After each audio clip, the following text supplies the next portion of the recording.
Bolajonlarimni kiyimini necha minutda almashtira olar ekanman. Videoni oxirigacha ko'ring va menga podpiska bo'lib qo'ying. Bu aniq qiziqarli bo'ladi.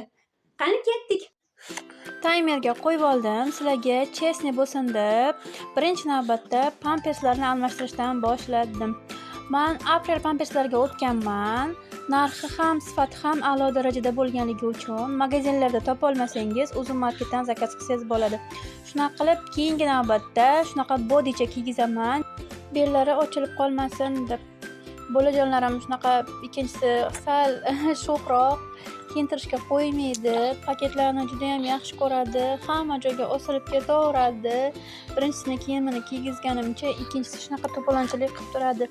Egizigi bor onajonlar, sizlarda ham shunaqami? Qanaqa bunaqa kiyintira olasizlar bolajonlarni? Men juda ham qiynalib ketaman. Bittasini kiyintiraman deganimcha ancha vaqtim o'tib ketadi. O'zim kiyinib olaman birinchi o'chiritda. Bolajonlarim bittasini kiyintirib bo'ldim. Endi ikkinchisiga o'taman. Eng xo'liganiga o'taman. Buni ham birinchi navbatda pamperslarni almashtirdim. Qo'liga paket berib qo'ymasam, tinch turmaydi bu. Keyin bunga ham bodi kiygizdim. Beli ochilib qolmasligi uchun albatta. Shunaqangi kiyimchalarni kiygizishda ancha qiyin bo'ladi. Hali ham emaklagani yo'q. Emaklab ketsa bilmadim hali qanaqa ahvolga tushar ekanman. Bolalarimni kiyintiraman, biron joyga boraman degan kunim 2 soat oldin tayyorgarlik ko'rib qo'yaman. Bunisini ham kiyintirib bo'ldim. Menga 10 minut vaqt ketdi bolajonlarimni kiyintirish uchun.